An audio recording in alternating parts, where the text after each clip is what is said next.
संत संगतीची सुरुवात. संत ज्ञानेश्वरांशी पहिली भेट.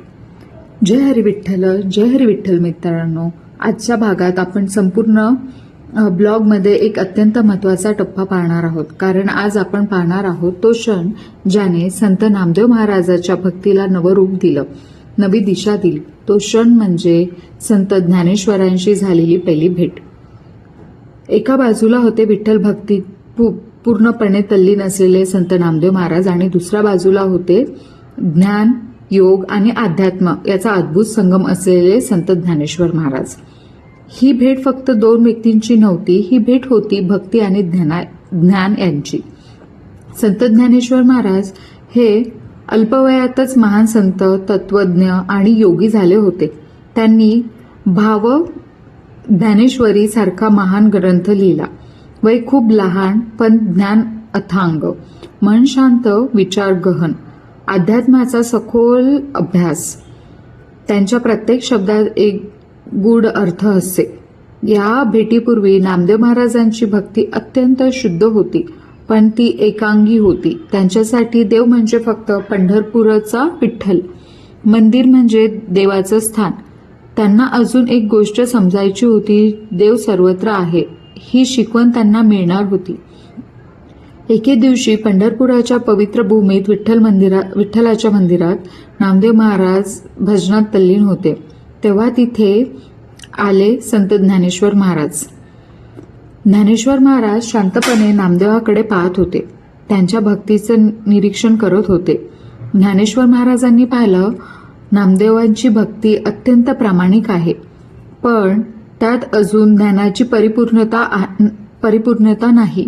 ते पुढे आले आणि त्यांनी विचारलं, तू देवाला कुठे पाहतोस? नामदेव महाराज उत्तरले, माझा विठ्ठल इथेच आहे, या मंदिरात माझ्या समोर.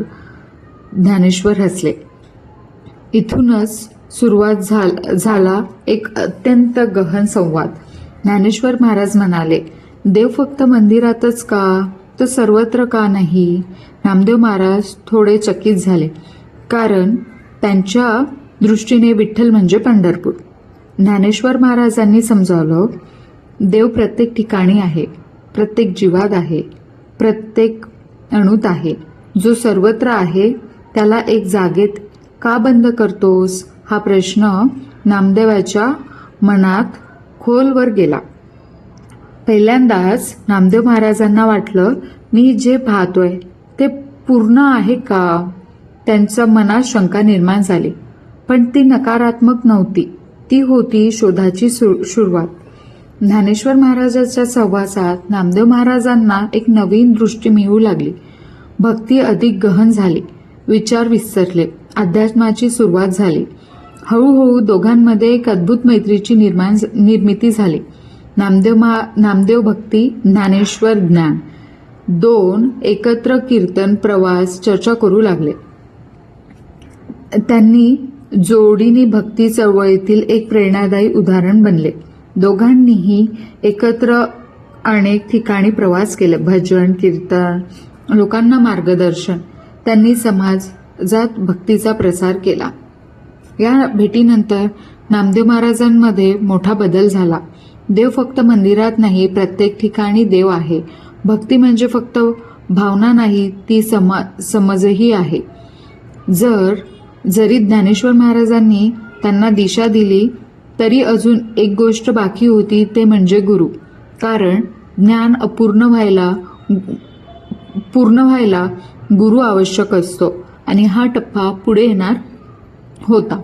या भागातून आपण शिकतो, योग्य संगत जीवन बदलते. भक्ती आणि ज्ञान दोन्ही आवश्यक आहे.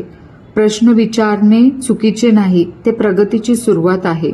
जय हरी विठ्ठल. मित्रांनो, पुढच्या भागात आपण पाहणार आहोत संत नामदेव महाराज आणि संतांचा प्रवास, त्यांच्या जीवनातील नवीन संतांच्या भेटीचा प्रवास. तोपर्यंत माझ्यासोबत विठ्ठल विठ्ठल.